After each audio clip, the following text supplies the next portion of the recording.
Appreciate it. Matt Kibbe is with us. He has a new book called Hostile Takeover, Resisting Centralized Government's Stranglehold on America. Matt is from freedomworks.org and a good guy, really, really gets it. You describe yourself more as a libertarian, Matt? Yeah, I definitely am in the libertarian camp. Okay, which I think is why I like you, because you're against both the Republicans and the Democrats. You'd vote for either of them if they understood small government, but you're trying to work within the system. In the point of your book is trying to explain what's going on and how to get out of it. In my book, Cowards, I have a chapter on libertarianism where it talks about, look, you can't be the crazy libertarian, hey, let's legalize heroin tomorrow. That can't happen tomorrow. You automatically count yourself out. There are steps that you need to take, which is really kind of what you believe, isn't it? Yeah, libertarianism is about individual freedom and responsibility, and these are the values that defined our country. But it's a process. The interesting question today is, how do we get from where we are? We all know we're off track. How do we get back to those principles? And it's got to be done through the process that the founders established. It's got to be done, frankly, between one of the two parties. And that's why we've called for a hostile takeover of the Republican Party, because we've given up on the Democrats. The progressives have hijacked that party. And when you look at what they say, at least, I see only one party that's at least talking the talk.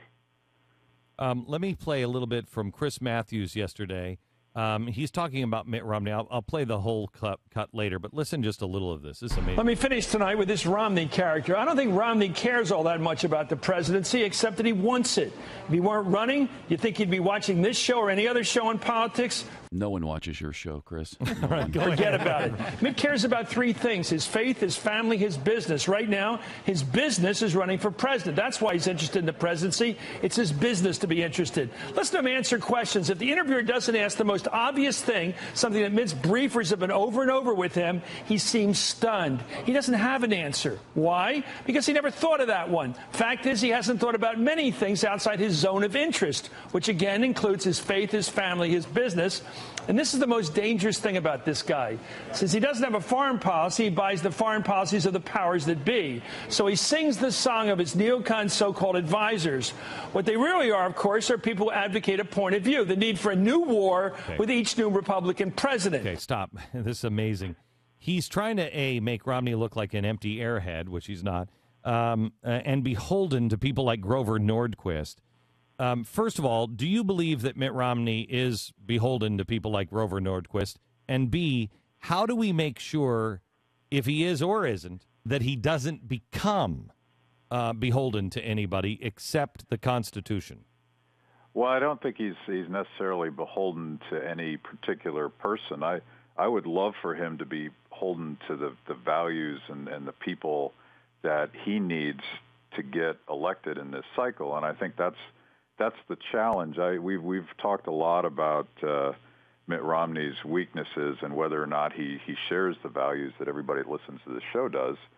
I think if we show up, if we do all the things that you've talked about and I talk about in Hostile Takeover, Mitt Romney can be a placeholder for those values. It's not so much whether or not he believes them, it's what he does in office that matters. So tell me, because people will say that you're just playing the game.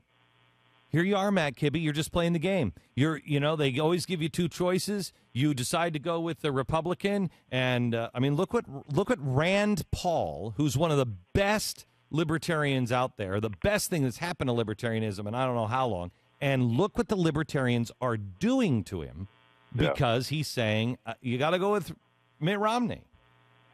Well, here's the bottom line, and I think we forget this sometimes. We've obsessed so much about who's going to be in charge of the executive branch as if we're looking for a benevolent despot to solve all our problems for us.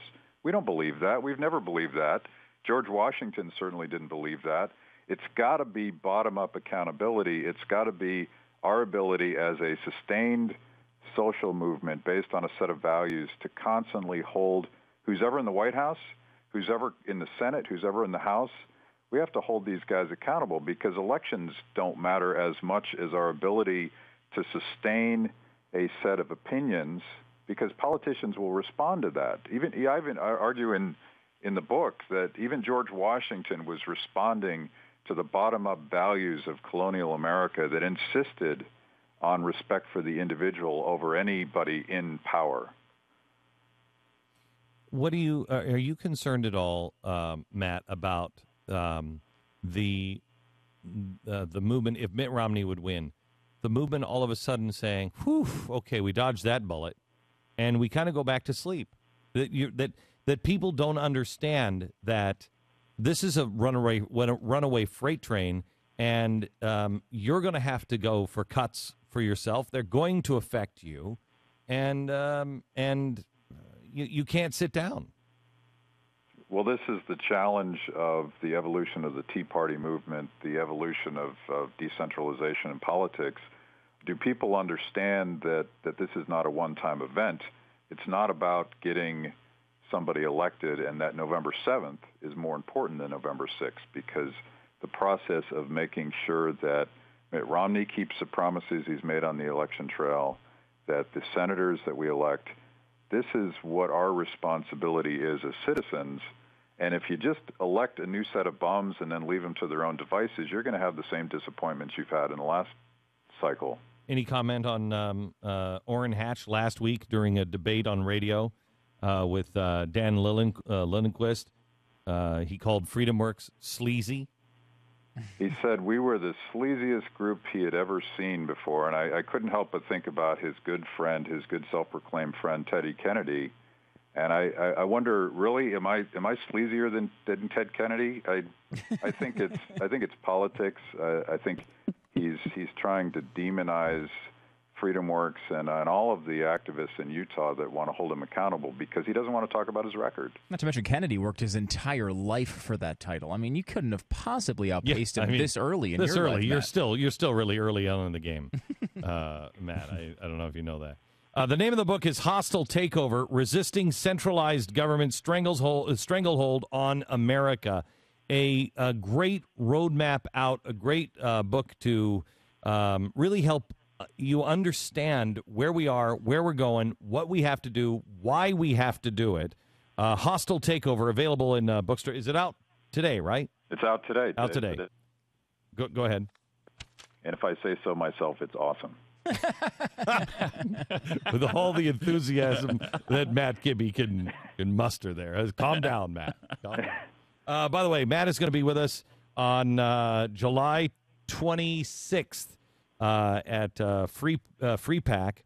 You can grab your tickets. They're like $15 here in Dallas. That is the weekend of Restoring Love. That's on the Thursday. A ton of people coming for it. It is really, really cool. I don't know if Rand Paul was supposed to let the cat out of the bag, but he did a couple of days ago that he's coming. Did you know that he did that? No, I actually didn't know that he did that. Yeah. Did you know that he's coming? Well, we were wrestling with the Senate schedule because I know he's desperately interested in coming. And, you know, if Harry Reid messes with the schedule, we're going to have to deal with that. Yeah. All right.